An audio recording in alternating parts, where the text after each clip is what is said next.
रहे थे कि इनके वलीमे में हम अपनी मरियम की रुखसती भी कर लें। और रेशम फिलहाल मैं शादी नहीं करना चाहता अबू। आप बेशक मरियम की तारीख रख सकते हैं। सर नदीम मर गया। जानते हो सिकंदर, और वो की है 100% पक्की खबर है कि बेवफाई आपको कमजोर कर देती है। मुहाफिज ड्रामा दिन ब दिन इंटरेस्टिंग होता जा रहा है। यहाँ पर अब पारस को भी मोहब्बत होने लगी है जोहार से। वो कहती है कि शुक्र है तुमने पुलिस की नौकरी नहीं की, अगर तुम करते तो मेरे साथ कैसे होते। जवार को एहसास तो हो जाता है कि इसने दिल ही दिल में कुछ ना कुछ तो अपने आप से कहा है। रेशम के माँ बाप को रेशम की टेंशन लगी भी है, जो जवार लड़की साथ लाया है कहीं उसी से ही ना शादी कर ले। हाँ, टेंशन होनी भी चाहिए है, क्योंकि बेटी के माँ बाप जो ठहरे वो जवार के घर आते हैं और जवार के माँ बाप से कहते हैं हम चाहते हैं कि रेशम और जवार की शादी जल्द से जल्द हो जाए। और अब तो वो यहीं पर ही आ गया है।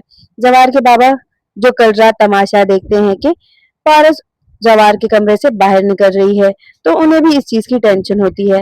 वो कहते हैं कि हाँ ठीक है, जिस दिन जवार और रेशम का वलीमा होगा उसी दिन हम मरियम की बारात भी रख लेंगे।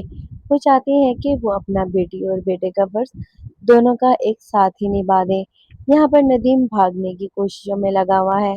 अब उसे पता चला है कि मेरे बेटे को भी मुझ पर एतबार नहीं रहा, तो वो चाहता है कि मैं यहाँ से भाग जाऊं। जब सबको यकीन आएगा कि मैंने ऐसा कुछ भी नहीं किया तो मैं वापस आ जाऊंगा। और उसका बेटा उसे ये कहता है कि मैं अब मामू जान के साथ हूँ।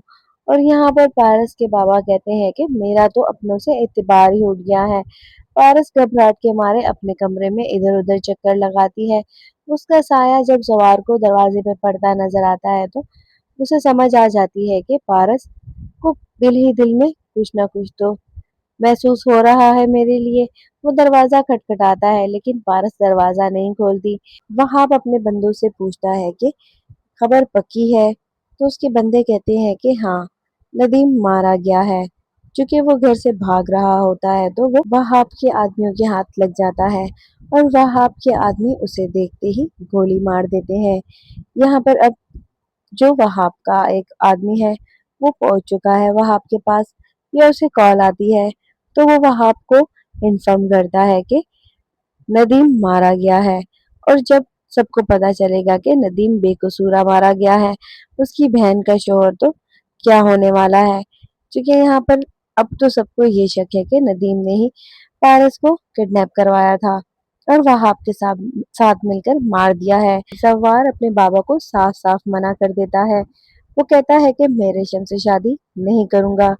अगर रेशम की शादी जल्द से जल्द करवानी है तो आप कहीं और करवा दे, मैं शादी नहीं कर सकता ये। लेकिन अब सारी बात पारस को पता चल चुकी है कि जवार और रेशम की शादी होने वाली है। लेकिन रेशम ये बात सुनकर रेशम का दिल टूट जाता है। वो समझती थी कि जवार भी उससे मोहब्बत करता है। क्या पारस और जवार की शादी हो जाएगी?